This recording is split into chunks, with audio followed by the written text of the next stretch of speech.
Hello and welcome to another MiTunes podcast right here at manxradio.com. Marc, Tyley, the nation's station, Manx Radio. On this week's MiTunes, I'm going to take you on a bit of a journey. We may end up in Butlins. We may end up in Suffolk. We'll certainly do a lot of time in the Isle of Man, and we may go to Central America, to Belize. I know, it's going to be a journey with my guest, Quintin Gill. More am I, Quintin. More am I, Marc. Good to have you here. Thank you. Now, I know you spent a lot of time growing up across, but were you actually born here in the Isle of Man? Well, no, my parents were Manx, grandparents Manx, but no, they had to leave in the 50s. So actually, it's still an issue between me and my 99-year-old mum, but I was born in Lancashire. So I'm a Red Rose Lancashire hot pot. Gotcha. But very Manx. Very Manx. We were always brought up to be very proud of our Manx roots, and it was always my ambition to come home, as we always called it. And I have never for a moment regretted coming back to the Isle of Man, and it's the most gorgeous place in the world, and lucky to live here. Well, we're going to talk an awful lot about politics and all sorts of bits and pieces here. But let's start with a young Quintin, and we'll get you quite quickly into Her Majesty's forces. Yes. So what drew you to the forces? Do you know, I went to an English grammar school that Mrs. Thatcher turned into a comprehensive, and everybody had to go to university. That was the ambition. If you didn't, you were a failure. And I did not want to go to university. It had no attraction to me. And I always admired everybody who I'd spoken to who'd been in any of our forces. And my parents were in the RAF, so I would never emulate them because I wasn't clever enough or bright enough to be a navigator like my dad. And so I went into the Royal Navy, which we've got no family connection with, and I was in for 3.5 years. Absolutely loved it. Terrible sailor, awful seasick. Could be seasick in a mill pond. But nonetheless, character building, great fun, great experience, and I'm sure I learnt more in my time in the Navy than I would ever at any university. Yeah. Do you think that pressure's still there on young people I think it's increased. Yeah. I think when we are talking about children, and my experience as a school governor, crying because they haven't got full marks in their SATs in primary school, I mean, really, make your options by the time you're in your early teens for a career path. I've never had a career path. Maybe I'm not a very good role model, but nonetheless, I think we put far too much pressure on children to make decisions, and just go with the flow a little bit more, and stop measuring everything, stop testing everything in education, and start letting children flourish. Here, I agree entirely. Navy days. Out you went, got to the Caribbean, got to Belize. We were the Belize guard ship, HMS Berwick, a rackety old Type 12 frigate. I actually wanted to be a submariner, so I volunteered for any Scottish-based submarine when I joined the fleet, and good old Drafty sent me to Plymouth, to Devonport, on an anti-submarine frigate, so I could not have been further away on doing anything different than I wanted to do. But great fun, and I spent 18 months at sea with Berwick, and we were the Belize guard ship. We went to the United States, everywhere. It's a really, really memorable time with great people, and even the bad times were funny. And you know yourself, with the forces, they can see the funny side of pretty much anything. Well, I had a few years myself knocking alongside various members of the forces and ships, etc. And I always found the Navy, particularly on the ships, to have a wonderful hospitality. You must have done a lot of hosting out there. Yes, we did, and that was an important, valid, legitimate role, was to show the flag, so to dissuade people from doing bad things, but also to encourage people to do good things and to understand Britain overseas, Britain's influence and Britain's role. And the Navy are at the foremost of that, of the three forces, and they're really expert at it to this day. And we see that even looking out from Broadcasting House. You will see warships, small MCMVs, patrol vessels, but they'll be alongside and they'll be doing exactly the same role, and it's just as positive here as it is anywhere else around the world. Let's have your first choice of music. What's it going to be? Well, I remember coming home and the excitement of driving from the Midlands where I grew up, And we were coming back to Liverpool for the boat, and it was just the most exciting thing coming back to the Isle of Man. And it coincided with the Beatles. And I remember sitting in the back of a Ford Anglia with my two brothers, wearing Beatles plastic wigs that cut the top of your ears, but we wouldn't take them off. And I just remember all the Beatles songs in the early 60s, mid-60s, and probably the classic of them all is All My Loving. Close your eyes and I'll kiss you. Tomorrow I'll miss you. Remember, I'll always be true. And then while I'm away, I'll ride home every day, and I'll send all my loving to you. I'll pretend that I'm kissing the lips I am missing, and hope that my dreams will come true. And then while I'm away, I'll ride home every day, and I'll send all my loving to you. All my loving I will send to you. All my loving, darling, I'll be true.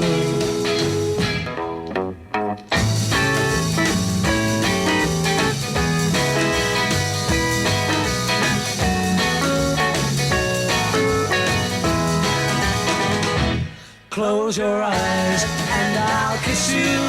Tomorrow I'll miss you. Remember, I'll always be true. And then while I'm away, I'll ride home every day, and I'll send all my loving to you. All my loving I will send to you. All my loving, darling, I'll be true. All my loving, all my loving, ooh, all my loving, I will send to you. If I say to my MiTunes guest, Heidi High, it might sort of nudge him towards a time when you were entertaining hundreds, if not thousands, of good folk at Butlins. It's true. You yes. were there with a red coat on. I was, yes. I'd come out of the Royal Navy. My mum came home one day. I was waiting to start training either as a psychiatric nurse, as they called them in those days, or as a social worker. And while I was waiting, Mum said, "Oh, they're taking staff on at Butlins. You want to go down and try that? To be a bit of fun." And she was right. So I did, and I wound up as a children's red coat, and did that for two seasons down at Minehead. And it was just really hard work, really long hours, 6 days a week, but great, enjoyable times. And you learn a lot by looking at and mixing with people. And we had such a variety of experiences that I wouldn't swap it for the world. Quintin Gill in his red coat. I can see it now. You know, I was astonished. It was an exhibition up in the north of the island, or down north, as some people say, about when Billy Butlin was planning to open one here. And had committed himself to it, even to buy some ferries to go with the whole package. Andreas Way, really, I think, the whole site. Never happened. Would have been an interesting thing to have a good sort of all-year-round undercover facility. Well, absolutely. I mean, the domestic market wouldn't hold it, but if Billy Butlin, who could turn a profit out of anything, if he was thinking in those terms, then yes, perhaps a missed opportunity. But I was at Butlins in the cusp of the holiday Heidi High camps that you're describing, and them turning into more sophisticated family package holidays, more akin to centre parks, I guess. But nonetheless, the same sort of make it up as you go amateurism was still around, and a good thing for it. And people wanted old-fashioned traditional entertainment. And whether they liked it or not, that's what they got. Well, we used to go as a family in the early 60s. Absolutely loved it. Did Minehead, did Clacton. Don't think we did Skegness, where it was always so bracing, apparently. Yes. But we never got up there. Let's get you into social care, because we're going to have to talk quite a bit about this, because there was a social care period before politics and then a return to it. What drew you into social care initially? I think it was the same motivation that made me want to join the forces, and that was very much about service to others, which I genuinely am committed to. But I also learned as I grew that bit older in my mid-20s that more and more that it's important to help people on the margins of any community, particularly in a small community like the Isle of Man. And that was my motivation to want to help people who were in those circumstances to make their lives better, to give them an opportunity. You know, we talk about levelling up on a regional basis, but society isn't levelled. And if I could have some small part in trying to address that for people, then that was what I wanted to do.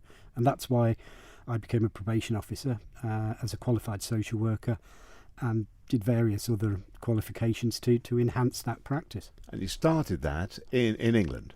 Yes. Yeah, I was a social work assistant in Staffordshire, worked with some very deprived areas, and some fantastic people, some not so fantastic people also.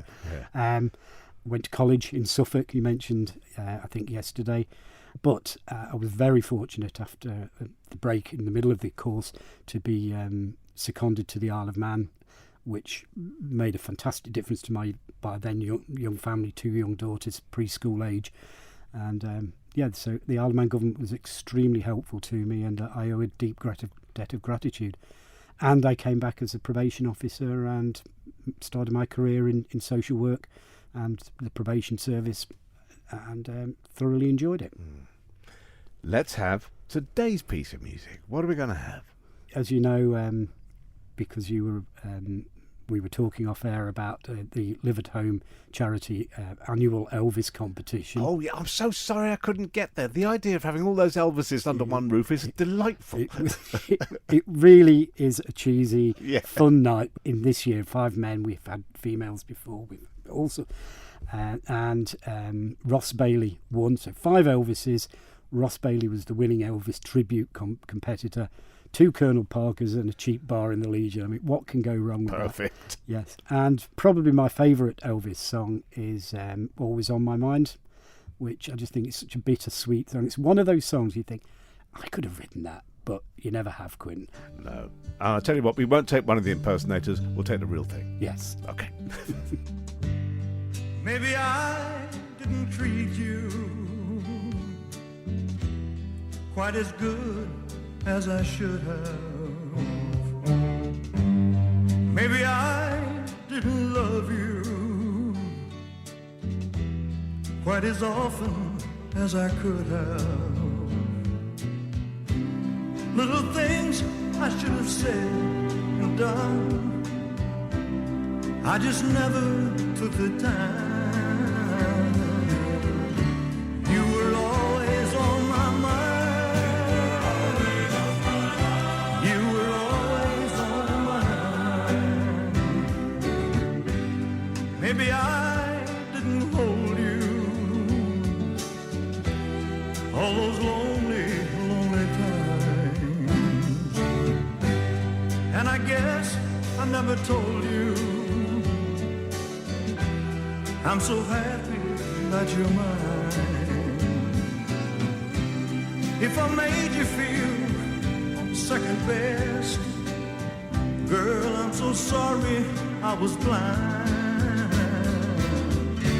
You were always on my mind. You were always on my mind.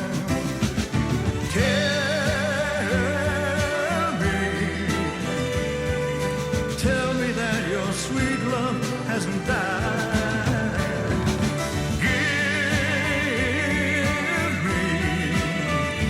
Give me one more chance to keep you satisfied. Satisfied.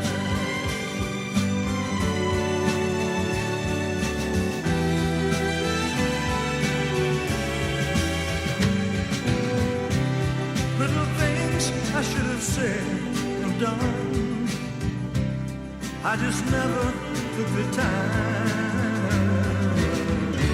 You were always on my mind. You were always on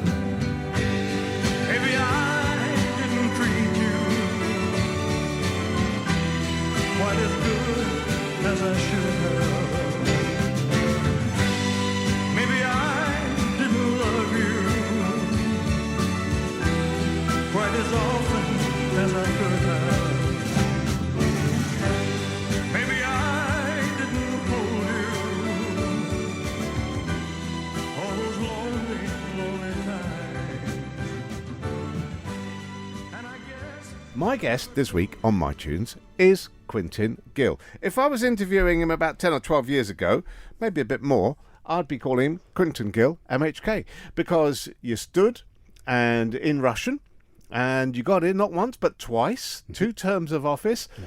What was the driver, Quintin, to get you from social care into politics? It was a continuum. I wanted to, on a more strategic role, to be involved with making the Isle of Man a better place for everybody, a more economically sound and secure place, and a more welcoming place for people across our communities. And that was my motivation. I think I said when we first spoke, I absolutely love the Isle of Man. It's been such a good place for me and my family. And I wanted, it's cliche time, I wanted to put something back. No, sure. And that was the way I chose to do it. And as you say, I was fortunate to be returned twice, and to be elected and then returned in Russian. And democracy caught up with me in 2011. It happens. I do take comfort that my vote in that election went up, so I wasn't thrown out, but I wasn't returned. And that's life. If you go into politics, you have to accept that there's a winner and a loser, and you flick a coin. But no regrets. I'm sure some of your listeners might be shouting down the radio saying, but you didn't do this or you did do that. I haven't had anybody criticise me for being untruthful or dishonest or underhand. And we all have views. Some people will agree with one another, others will disagree. I think that's a good, positive reflection of any community. And I've no regrets whatsoever about my time in politics. I think it's true. I'm going to say of every MHK I've met or chatted to or interviewed in, that the motivation to get in there and do something is to try and make things a bit better. Fundamental motivation to get in there and try and make things a bit better. Yes, I would absolutely agree with that. And as I've just said, I may disagree completely with their politics and but their motivation, I've never met anybody who I don't respect for that starter for 10. Have we got a more difficult landscape politically now, do you think, than you had to deal with when you were there? My candid response to that is yes, because I don't see that there is any coherent, consistent opposition to the government in Tynwald. I'd stand to be corrected, but I don't think I will be, because in my time we would have the likes of Peter Carron, we would have lots of experienced MLCs who would be very testing in their scrutiny and their questioning, and we would have, if in a statutory board role, I was chairman of the MEA, we would have to consider that we would have to answer those questions. However unreasonable or unfounded they may be, it's a good discipline to have that. And I don't see that exists to the same level. And I think government has grown into a bureaucracy that's self-serving, in my opinion. The public sector workers have got far too much control, and I think that they are the two criticisms, so the lack of scrutiny and the lack of control of the machine of government are the two things that our politicians have been failing in. Would you ever stand again for either house? I was asked to stand for Legislative Council Yeah. when I was in the Keys, and I declined it because I always wanted to be popularly elected. And I have stood in by-elections subsequently because I was so concerned about the things I've just described. But it's not on my agenda to stand again, no. I'm the age I am. I'm in a relationship where I'm entirely happy. And frankly, would it make a difference? I don't think with the current Tynwald that we have and the practice of Tynwald, it seems to me to have changed.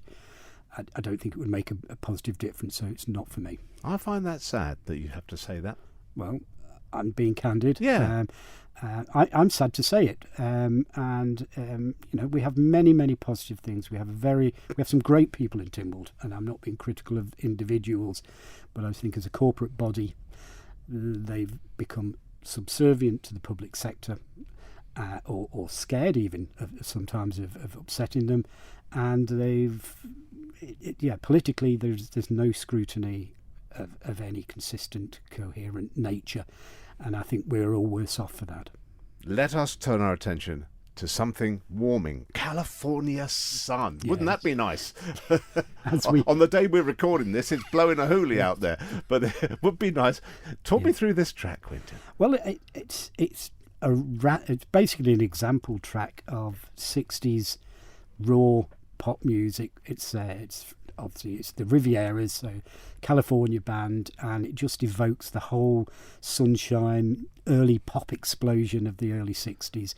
And it could be one of dozens of songs, but it's just something to me that it just, if this doesn't make your bum wiggle and you're thinking about girls in bikinis and blokes on surfboards, then you're in the wrong business.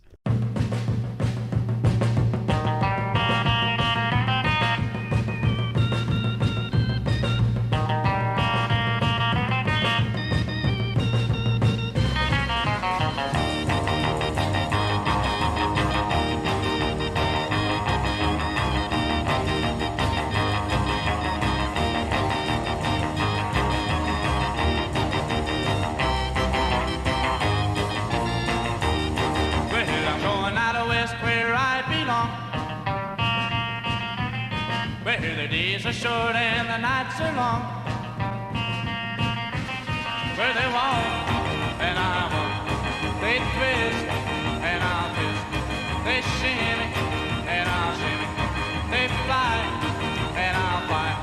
Well, they're out there having fun in that one California sun. Well, I'm going out of west out on the coast, where the California girls are really the most,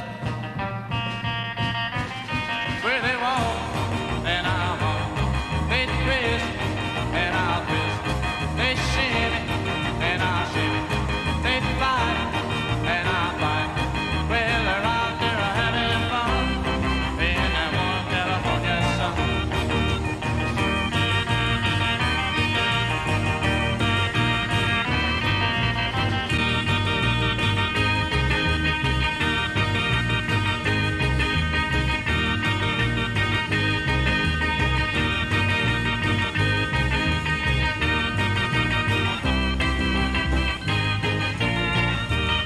Well, the girls are frisky in old Frisco,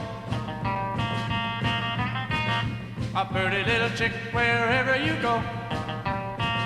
And they'll walk and I'll walk, they twist and I'll twist, they'll shimmy and I'll shimmy, they'll fly and I'll fly. Well, they're out there having fun in that one California sun. Yeah, they're out there having fun in that one California sun. My guest all this week on MiTunes is Quintin Gill, former MHK, former Redcoat. Oh, yes, he was. Did you ever see Punch and Judy? Yeah, I'm afraid. You did? Yes. I bet he hasn't brought a swazzle with him. No.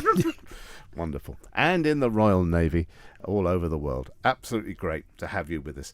Social care was a huge part of your life, an extension into politics for 2 terms of office, and now very much back into social care, Quintin. Yes, life's full of twists and turns. So you lose your seat, you need a job, another job. And I was fortunate. I'd left social services, as then was, on good terms, and went back to being a social worker. And I was in that role in different teams, working with some very, very good people, very good managers, until I left in 2019. And that was an unfortunate experience. The management of social services at that time, and they've been replaced largely, were frankly unfit for purpose, in my opinion. And I was very pleased to be out of it. And I was equally pleased to then move to working in the charitable sector. And I'm now doing a quasi-social work role with Live at Home charity, which supports older people across the island, apart from the south of the Isle of Man, where Southern Befrienders operate. 3/4 of the island we cover, and we provide support. And the idea, as the name implies, is to help people stay living in the community with the best possible support and social opportunities, and to avoid going into residential or nursing care wherever possible. And I think that's a very laudable goal, and I thoroughly enjoy it. Absolutely. If you can stay surrounded by the things that you cherish, the situation you know, but with the support coming in to make it viable, Yes. got to be wonderful. How long have you been with Live at Home? Just over 2 years now, and it's great. We're with some really good people, and we say to our members, we don't do anything clever. We just do things that are important. So we'd like to be kind to people. We like to show people respect, courtesy, interest, and we want to support them. And as we all know from our relationships, they're the things that make a difference. And it's nice to be paid to do a job that is having those positive outcomes. How do you think we shape up as an island in terms of charity and the work we do here compared to Ireland or Wales or Scotland, England? I couldn't make that direct comparison other than to say the third sector, the charitable sector, has a crucial and I think growing role, because governments tried to be everything to everybody and it's just not affordable. It's not sustainable. Sooner or later they're going to have to actually act on that reality. But that's their problem. For us as charities, we need to be responsive and light on our feet to provide the services that are required. And I think the sense of community in the Isle of Man is still very tangible, very real, and very important. And I think we're pushing at an open door on those regards to make our work as valid as it's ever been, and in some cases more important than it's ever been. Long may that continue. Yeah. Just ahead of this final track, I say final track because if you come back in a little while for the podcast, there's going to be a little bonus track. And I'm not even going to tell you what it is, but it will not be what you expect, having listened to this week with Quintin. Anyway, I'll tease you now. Come back to the podcast this afternoon because it's going to be worth your while. But let's have the final track of this regular MiTunes series. And we've got Andy Williams. Yes, my fiancée is Vera Cowley, who's a very well-known lady. She works in government. She's been there for decades, very well respected and trusted, and quite rightly so. And we've become engaged. We've been together for just over a decade, and she is the most wonderful woman. And I truly love her. I tell her every day. And the song that kind of epitomises that for both of us is "Can't Help Falling in Love." And there's some rubbish versions of that song, but the best version, we both agree, and I hope listeners will agree, is the fast beat Andy Williams version. Will this be the first dance at the wedding? Come on. That's still in the planning stage. So, I hope it is. But I do look forward to having to make that decision. Yeah. Good man. Here it is. It's been a great week. Thank you, Quintin. Don't forget the podcast. Extra bits coming up if you join us later on today. But for now, Quintin, thank you for being on MiTunes. Mark, thank you. It's a real pleasure. Appreciate it.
If you were listening to MiTunes this week on air, you'd have heard me tease you saying there's another bit.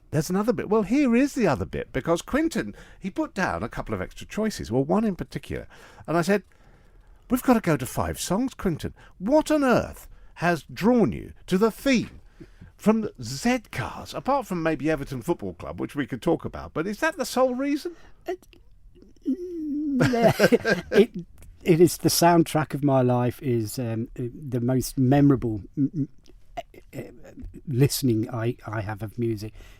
Does go back to my early years, very early years in the 60s, when we'd be driving, and again I've said this earlier, driving to Liverpool from home to get on the boat to come back to visit relatives to see the Isle of Man. I could not have been more excited.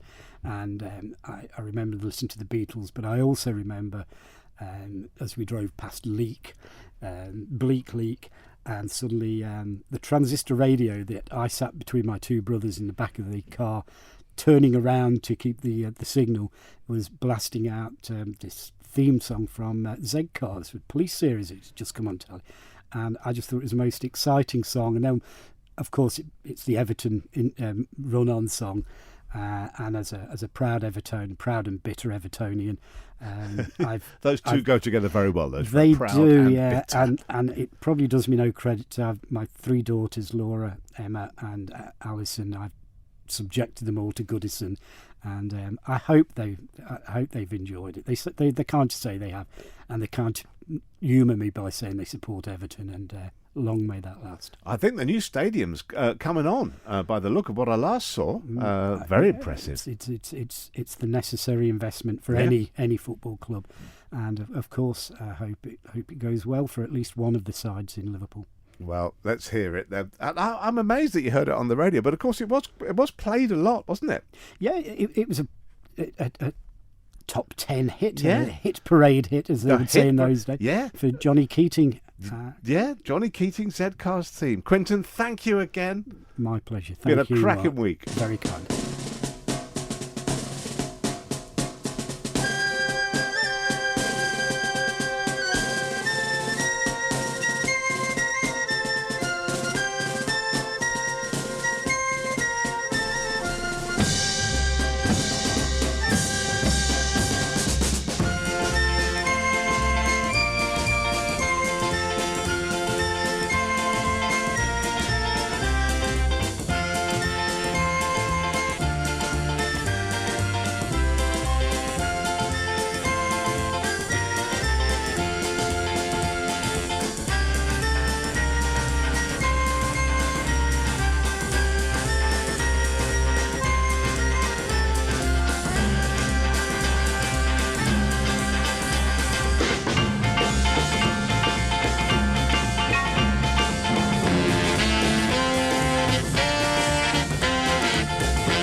Quintin Gill, thank you for a wonderful week on MiTunes. Great choices. Loved it. Don't forget, join me, Marc Tyley, whenever you can for the Shaw Morning Show, 9:30 to 12. And keep coming back here to manxradio.com for more podcasts as they're coming up daily.